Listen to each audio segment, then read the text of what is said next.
Hello and welcome to Rise Up with B. Dave Walters. Simple solutions to life's complicated questions. Broadcasting live on Party 93.4 FM and Party 94.9 in Hudson Valley, New York. Worldwide on Party934.com. And the video portion of this, is always, is broadcasting on justin.tv /B. Dave Walters. So hey, how are you? We are back together again another week. And as promised, I said last week I was going to talk about the Kabbalah, the Tree of Life. I was going to explain all that things to you because I get requests multiple times, and some people have been very patient. And every time I say I promise I'm going to do it next week, I'm going to do it next week. Well, I really am going to do it this week. But before we start off talking about that, I want to talk about, obviously, the thing that's been going on is probably at the top of most everybody's minds, and that's this earthquake and this tsunami that just happened in Japan. And I won't go into too much about it, but pretty much I notice every time, starting right after 9/11 happened, a lot of people always come up with this kind of like, why did this happen? Why did God let this happen? Is this some sort of judgment? Did we do something wrong? And I want to talk a little bit about that and how you can understand it. But before that, I want to say, first of all, please do keep sending your prayers. They need it. And even more than just your prayers, send donations. Find ways to get involved. Find ways to help, because they need a lot of help, and they're going to need a lot of help for a long time. And you can send a $10 donation through the Red Cross by texting the word Red Cross to 90999. Text the word Red Cross to 90999. You can also make a donation by calling 1-800-RED-CROSS or 1-800-257-7575. That's 1-800-257-7575. So it's really easy to get involved and just try and do a little something, and every little bit really counts. So when these terrible things happen, what does it mean? It's like, I haven't heard a lot of the numbers coming out of Japan, but when in Haiti, when they had that earthquake a little while back, you were hearing all these terrible things, like 40,000 people died, and a lot of non-constructive people, especially some televangelists, got on TV and were babbling about how this was God's judgment against Haiti for being evil and blah, blah, blah. But when I looked at that, I didn't see 40,000 people die. I saw 4 million people live, right? When you talk about a natural disaster, here's the thing. The earth does what the earth does, okay? That's just natural. When we're stuck underneath it, that's what makes it a disaster. Does that make sense? And I mean, I'm in no way making light of what these people are going through over there, but the fact is, the earth would have shook that day no matter what. That wave would have come in no matter what. Unfortunately, there were some human beings that were caught in underneath it, and for them, obviously, it was this huge tragedy. I don't think it needs to look like some judgment from God who was smiting these people. I've heard it implied that because Japan's a Buddhist country, that, that's why it happened. And I'm kind of like, I don't really think it requires that much that kind of spin on it. The fact is, it's a tragedy. And when you look at things, like, there was obviously a lot of people that were in there, and a lot of people that were caught out in it that emerged unscathed.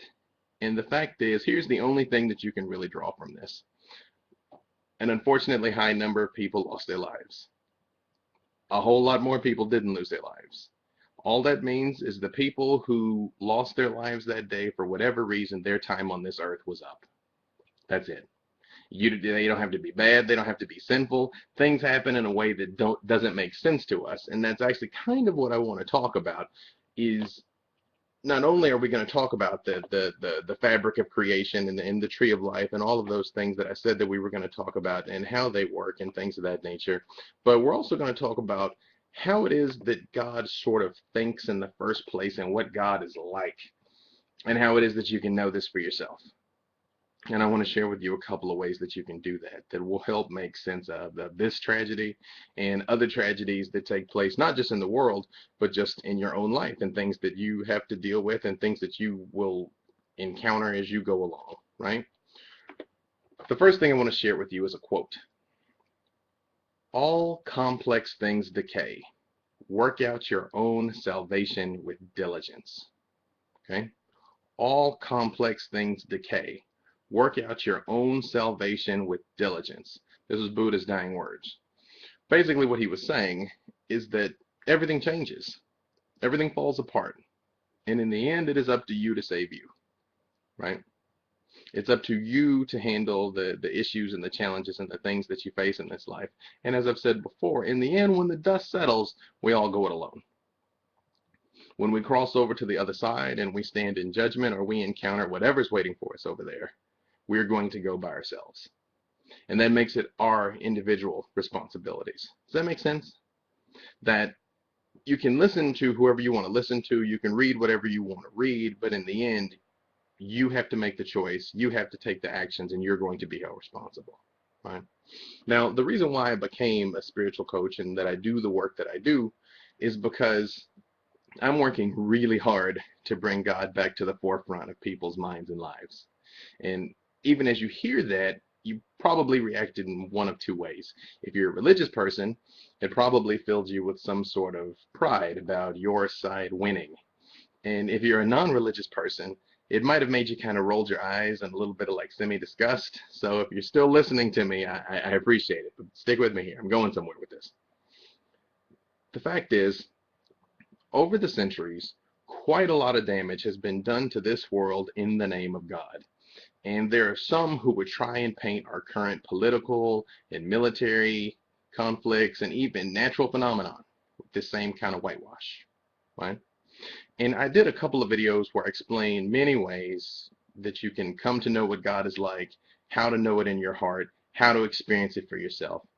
And they're up on my Facebook fan page, which is facebook.com/bdavewalters. You can look at my YouTube channel, youtube.com/bdavewalters. Almost any website you can think of, /bdavewalters, you'll find me. So here right now, I'd like to explain a little more on some of the barriers to knowing God and how they can be overcome. So the first thing is, and this is an idea I'd really like you to kind of try on, all right, is that no one knows where we come from or knows what happened when we die, okay? Fervent belief is no substitute for absolute empirical knowledge, okay? Therefore, all we're left with and all we have ultimately is our faith and our beliefs, right? I mean, in other words, all any of us have to go on are really our opinions, the things we've taken in and we've accepted as true, and that we live under the assumption that they're true. So as such, I'm not holding my beliefs and my opinions out to be the absolute truth. That's something that you have to decide for yourself. But I'd like to share with you some ideas to try on, which will help you find and connect with your Creator like never before, okay? And the first thing is, give up the idea that God chooses sides, right? I mean, consider when you're watching a Little League baseball game, are you really rooting for one side to win or lose? Or are you hoping that they all really enjoy playing the game? Or if you're truly hoping that one side wins, are you wishing ultimate and total destruction on the losing team? I mean, this seems to be a pretty simple analogy, but I believe it's an apt one, that the majority of the world's religions teach that we are all God's children, and that this deity is all-knowing and all-powerful. So consider, how can an all-knowing, all-powerful deity be against anything? If God was against something, then it simply just wouldn't be. Does that make sense? If God has the capacity to eradicate something at any time and doesn't, then that means it must serve some sort of purpose. And of course, this raises quite a few questions about the problem of evil that's kind of beyond what we have time to talk about right now. Second, give up the idea that you are somehow separated from God. I've discussed in the past how this entire concept of sin has been blown massively out of proportion, right? The original Greek word for sin is harmatio. It means to miss the mark. It's the exact same description of an archer that shoots at a target with a bow and arrow and misses. That's it. And really, it's somebody who misses by a little. If you look across time, the bigger any given church or religious authority became, the bigger deal that sin became. And remember, for our purposes, we're assuming, because we don't know, that God is both all-knowing and all-loving, or at the very least, neutral. So how then can you be separate from a God who knows and sees all?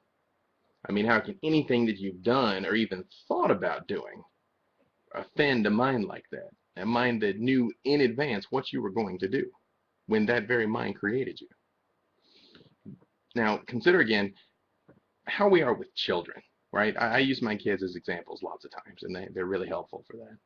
It's a parent's role to teach and guide a child and to punish them when necessary. But even when you have to discipline your children, do you hate them? Do you wish your children to suffer for the rest of their lives because they spill some juice in the car? No, of course not. Then how can we believe that our father or mother in heaven can hold an eternal grudge when we don't hold grudges for our entire lives, even given our limited awareness, right? I mean, remember, God knows everything that's happened to you, everything that will happen to you, everything that was going on in your mind, in your environment, all the forces that were aligned against you and working on you, and all the forces that were working on everybody else in your life, right? God is capable of seeing the entire thing and is aware of all the factors and details that we're not aware of. Remember that. So third, give up the idea that there's only one truth. Now, let me be clear. I'm not saying give up your truth. Like we talked about before, if you found a religion or system of belief that helps you make sense of the world, to feel safe and connected with the universe, and generally positive and happy, then by all means stick with it. What I'm inviting you to do is to give up the opposition of people who see things differently than you do. There's over 6 billion, nearly 7 billion people of us now with different perspectives and combinations of experience and cultural heritage, and it is impossible to dictate to someone else what is right for them when most of us have difficulty finding what is right for us. Does that make sense? And remember that even your most deeply held convictions would probably be vastly different if you'd been born 1,000 miles east or west from where you were, or 100 miles into the past or into the future. I mean, many things that seem like absolutes are still byproducts of our own perceptions, culture, and experience. I mean, think about that. If you were born in the United States and you were born in China in the 6th century, do you think you'd still be the same person then that you are now?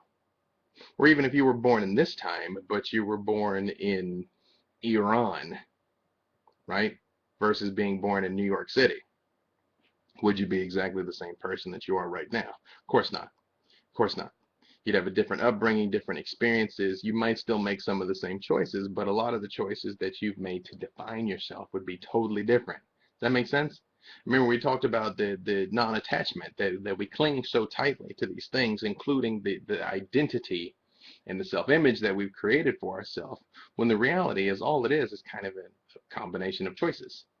It's like how a dam forms in a body of water because enough things flow through and just kind of pile up and there's a block. I mean, it's weird to think of our personalities and how we define ourselves like a block of just stuff that's accumulated, but that's kind of what it's like. Fourth, give up thinking that God thinks like we do, right? Consider how smart would you have to be to memorize every book ever written, or the words to every song ever sung, or even something easier. Try and remember the name of every single person that you've met ever. Try and remember the names of everybody that you saw today. You can't do it, can you? No, it's not. Don't worry about that. I mean, most people can't, right? But compare that with a mind that not only conceived of all of creation, but actually set that creation in motion. A mind that I believe is still monitoring and interacting with creation all the time, right? And then think what that mind must be like. I mean, does it seem like that mind will get offended by the fact that you eat pork or miss a trip to the temple from time to time? Now, let me be clear again that there is a lot of value in a strict adherence to religious rules and guidelines, but the point that I'm making is that that is really for human benefit. That's not for the sake of a creator who is beyond logic, comprehension, or limitations. Does that make sense?